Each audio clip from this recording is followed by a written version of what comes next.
ज्योतिष संबंधी जानकारी हेतु आप हमारे YouTube चैनल जीवन दर्पण को सब्सक्राइब करें और नए वीडियो से अपडेट रहने के लिए घंटी के बटन को जरूर दबाएं। कैलाश पर विश्राम की स्थिति में थे। उसी समय तारकासुर नाम का राक्षस जो है वह देवताओं पर आक्रमण किया। सारे देवता शंकर भगवान की आराधना कोई भी व्यक्ति करता था तो वो किसी भी पोजीशन में रहते थे, अपने परिवार की नहीं सुनते थे, अपने परिवार के सुख को नहीं देखते थे, तुरंत अपने भक्त के दुख को समाप्त करने के लिए वहां उपस्थित होते थे। पार्वती आई तो पार्वती सारे गिरा था। उसको देवताओं ने अग्नि को कहा कि अग्नि देव आप इस वीर को एक्सेप्ट कर लो, कबूतर बन कर, क्योंकि कबूतर पत्थर पचा लेता है, जानते हैं कि नहीं। कबूतर का रूप धारण किया कौन? अग्निदेव ने कबूतर का रूप धारण किया। उस वीर को तो निकल गया, लेकिन उनके शरीर से अग्नि की ज्वाला निकल गई। कबूतर की अग्नि की ज्वाला निकल गई। अब कबूतर के शरीर से जब अग्नि की ज्वाला निकलने लगी और शंकर और पार्वती सब अंदर चले गए, कैलाश के अंदर चले गए, हाँ, तो वहां से देवताओं ने कहा कि तुम अग्नि, तुम जल का संधान करो, तुम किसी नदी में जाओ। जैसे कोई व्यक्ति जलता है तो पानी से ही बुझता है ना, तो कपोत जैसे ही, कबूतर जैसे ही एक नदी थी, उस नदी में गया, उस ठंडा हो गया और जो शिववीर निगला था, खा लिया था, फिर वो बमन के माध्यम से बाहर निकाला। वहीं पर 6 कृतिकाएं थी। कितनी कृतिकाएं थी? 6 कृतिकाएं थी। वो 6 कृतिकाएं जल महिलाएं जब नदी में स्नान करती हैं तो उसे पानी पीती हैं, उगलती हैं, पानी पीती हैं, उगलती हैं। 6 कृतिकाएं पानी पीने लगी और सगर्भा हो गई। कृतिकाएं माने उनकी शादी नहीं हुई थी, शादी नहीं हुई थी। और फिर वो ओम नमः शिवाय का जप किया, उसके प्रभाव से वीर फिर बाहर निकला और वो जल के सहारे सरकंडा, जानते सरपत की खान में जैसे ही गया और बालक रोने की आवाज आई, उसी का नाम कार्तिकेय था। समझ रहे हैं? और अब आप ये कहेंगे कि पार्वती को क्यों संतान उसके पेट से नहीं हुआ? तो पार्वती जी को भी श्राप कौन दिया था? कामदेव की पत्नी ने दिया था, जब उसके पति शंकर जी के तीसरे नेत्र से चल गए थे, तो उनकी पत्नी ने भी श्राप दे दिया था कि तुम्हें तुम्हारे उधर से कोई संतान उत्पन्न होने वाला। समझ रहे हैं?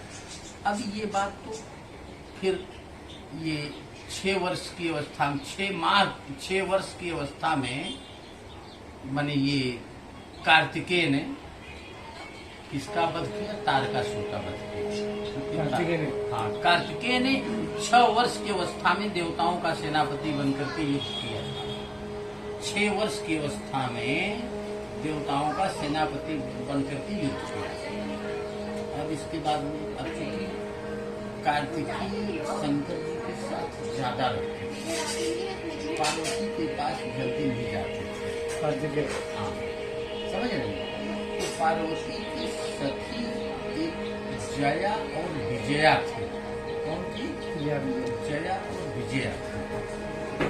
अब जया और विजया जो थी सखी, उसने एक दिन कही कि दीदी, तुम्हारे पास एक बेटा है और वो बेटा शिव जी के पास ज्यादा रहता है, आपके पास नहीं रहता है कभी। हाँ, तो आप ऐसा कोई बेटा बनाओ समझा जिससे साड़ी आपके पास जो आपकी सेवा करता है ना। तो पार्वती के पास उपटन था, उपटन समझ रहे ना, उपटन ऐसे जैसे हल्दी चंदन इत्यादि का उपटन था शरीर में लगाने के लिए। जैसे हम लोग मुल्तानी मिट्टी इत्यादि नहीं लगाते हैं शरीर गोरा होने के लिए, तो उसी प्रकार से वो मिट्टी था, उपटन जैसा था ना। तो उसी की परिकल्पना करके, चूंकि कामदेव की पत्नी रति ने श्राप दिया था कि तुम्हें संतान कोई नहीं होगा, तो जब ये बात आई कि इन्हीं के बेटे से तारकासुर की मृत्यु हो गई, तब उसने कहा कि जब ये चाहेंगे तो इनको संतान हो सकता। वो मिट्टी का एक पुतला बनाई, और मिट्टी का पुतला बनाने के बाद में जब वो सजीव हो गया, उसको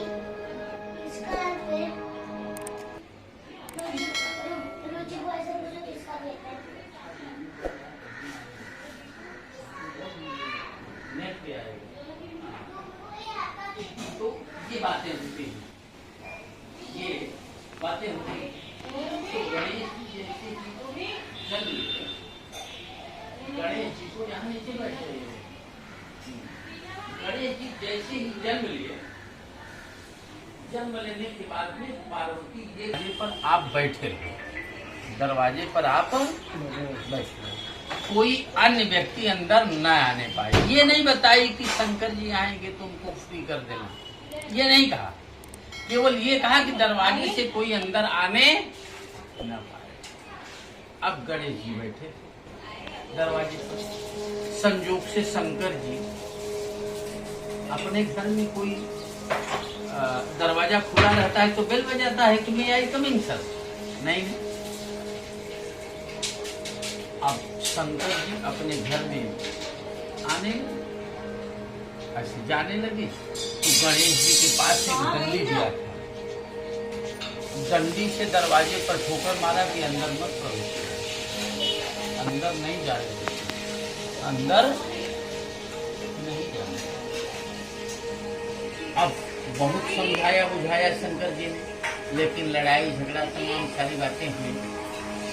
यहाँ तक कि शंकर जी वापस चले गए। फिर अपने सैनिकों को भेजा, अपने सैनिकों को भेजा। सैनिक नंदी भृंगी इत्यादि सबको मारपीट करके भगा दिए गणेश जी। गणेश जी को पार्वती ने ऐसा वरदान दिया था कि जब तक तुम्हारे पास ये डंडी रहेगी तब तक तुम्हारा कोई बाल बांका नहीं कर पाएगा। डंडी अपने पास रखते थे। अब ये व्यवस्था तो बन गई। ये व्यवस्था बनने के बाद अब शंकर जी ब्रह्मा को बुलाया। और ये कोई नहीं जान रहा है, कोई पूछने वाला नहीं कि तुम हो कौन, कोई पूछने वाला नहीं कि तुम हो कौन। शंकर जी भी टेटुआ गए कि हमारे